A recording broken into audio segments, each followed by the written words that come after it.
ভারতীয় গণমাধ্যম প্রতিদিন বাংলাদেশ সম্পর্কে অপপ্রচার চালাচ্ছে এমন মন্তব্য করেছেন স্বরাষ্ট্র উপদেষ্টা অবসরপ্রাপ্ত লেফটেন্যান্ট জেনারেল মোহাম্মদ জাহাঙ্গীর আলম চৌধুরী।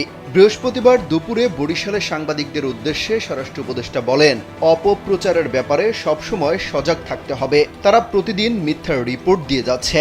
তারা যাতে মিথ্যের রিপোর্ট না দেয় সেজন্য সবার সহযোগিতা প্রয়োজন। সাংবাদিকদের উদ্দেশ্যে তিনি আরো বলেন, আমরা যদি কোনো ভুল করি আপনারা বলেন, আমরা সেটি রেকটিফাই করব। আমার ভেতরে কোনো রকম দুর্নীতি থাকলে আপনারা বলুন, আমার উত্তর দিতে দ্বিধা নেই, কিন্তু কোনো মিথ্যার রিপোর্ট আপনারা দেবেন না। এই সময় তিনি বলেন, আমাদের বাহিনীগুলোকে জনবান্ধব করে গড়ে তুলতে হবে। এতে আমাদের চেষ্টাগুলো নিয়ে এখানে আলোচনা হয়েছে। বাহিনীরও লজিস্টিক্স, গাড়ি, অর্থ সহ নানা সমস্যা রয়েছে বলেও জানান তিনি।